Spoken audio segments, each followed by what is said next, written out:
Fala galera, eu sou Yuri Costa e esse é o Ponte do Reino e seguimos analisando e comentando cada um dos episódios da temporada 5 de The Chosen e hoje com o episódio 6, Reuniões, que como os demais começa com uma cena da ceia e o meu destaque aqui dessa vez é para Jesus redimindo o significado do partir do pão e do vinho ali, né, na Páscoa.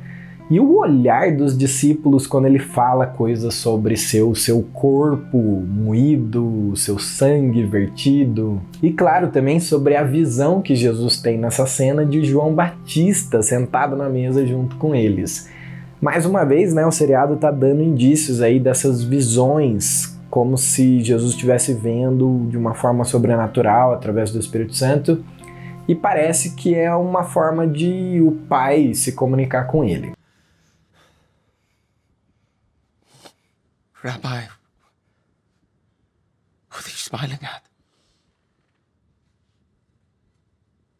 Aí a gente vê uma cena de 8 meses atrás, quando Nicodemos está voltando para o Sinédrio depois de uma longa viagem de ensino, e um fariseu qualquer lá, chamado Zebedeu, vai contar para ele as novidades, né, deixar ele a par do que tem acontecido, e fala inclusive sobre a morte de João Batista e sobre Jesus, né, ser um rabino que está chamando muita atenção porque ele está se declarando Messias e tudo mais. Então Nicodemos, quando ouve isso, dispensa o Zebedeu e dá uma ordem para o seu servo, Matias, de investigar, né, na verdade de espionar Jesus e os seus discípulos. Pois é, o servo do Nicodemos é essa tal figura misteriosa aí que tem acompanhado, anotado as coisas, né, que a gente não sabia quem era, e é também Matias, aquele que vai substituir Judas nos 12 apóstolos. De volta ao presente, a gente vê Nicodemos conversando com Maria e questionando por que Jesus estava fazendo tantos inimigos ali, né, se ele era o Messias.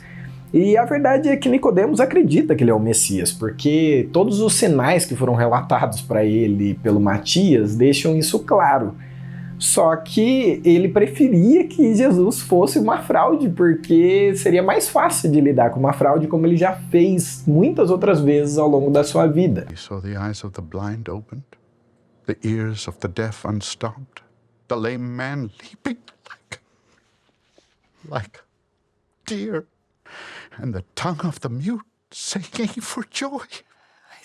Ele não propõe uma ajuda direta para Maria, que é o que ela estava esperando, mas ele cita algumas profecias ali que fazem bem para o coração de Maria e diz que ele vai checar na Torá e também nos relatos sobre Jesus para ver, né, o que vai se cruzando e quais seriam os próximos acontecimentos, então, sendo ele o Messias. E logo em seguida ele tem ainda uma conversa com a esposa e nem para ela ele explica claramente toda essa situação. Já o Judas conversa com Caifás e ele afirma que ele crê que muito provavelmente Jesus é mesmo o Messias, e que ele só está fazendo aquilo, ajudando o Caifás, porque ele acredita que se Jesus realmente for o Messias, que é o que ele acha, essa atitude dele vai ser um catalisador, né? Ela vai acelerar o processo de Jesus ter que se expor como Messias e ir contra Roma, com todo o seu poder e glória ali.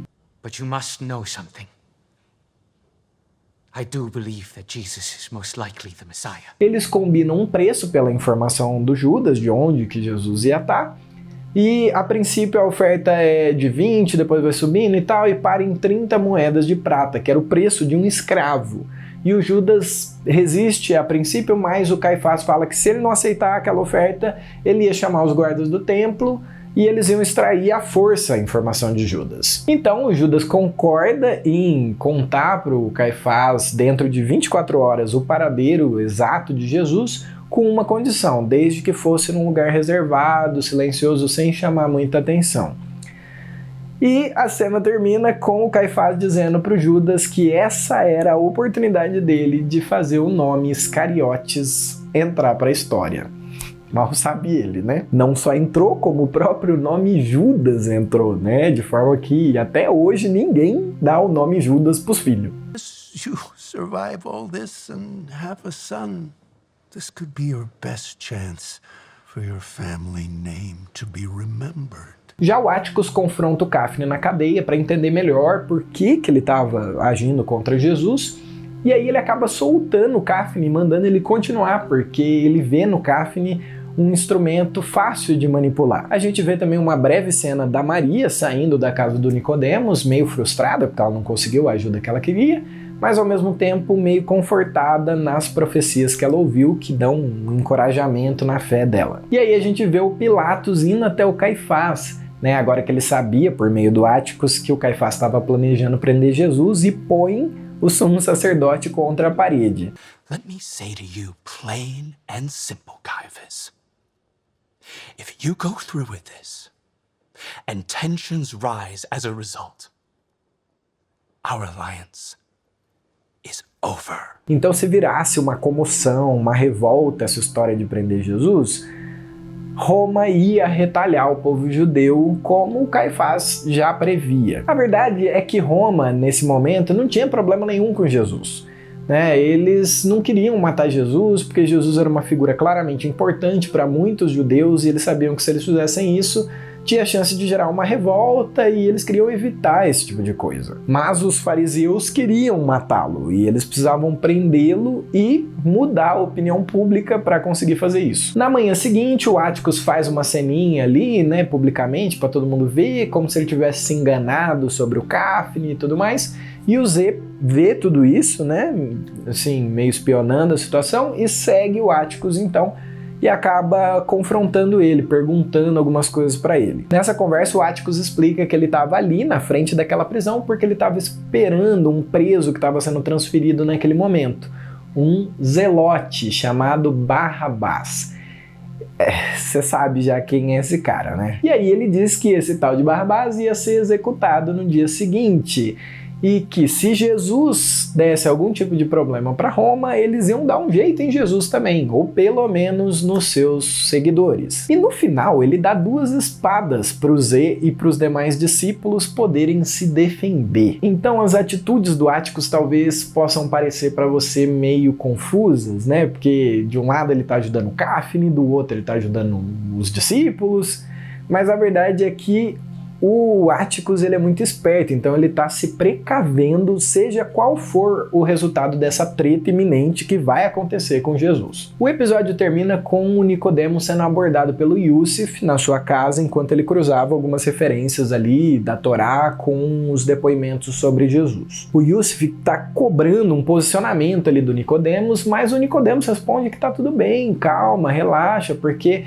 o Caifás não pode fazer isso, só Roma que pode mandar matar, e mesmo que ele pudesse, olha só, a gente está às vésperas de um feriado sagrado, então não ia dar tempo de ter julgamento de qualquer forma. Mas o Yúsif explica que o Caifás já convocou o Sinédrio para uma reunião de urgência, naquela noite mesmo, e que ele estava seguindo os passos do seu sogro Anás. Então ele ia dar um jeito de burlar a lei e fazer a vontade dele acontecer como o seu sogro já tinha feito no passado. E diante desse argumento, o Nicodemos dá uma balançada ali e fica pensando em participar dessa tal reunião. What he has in store. It's a mystery. I have no idea what might happen tonight. Let's find out. O episódio termina assim, com a tensão lá em cima, porque a gente tá chegando na noite fatídica, não é? Então eu te pergunto, você já divulgou The Chosen para todo mundo que você conhece? Porque todo mundo tem que ver The Chosen.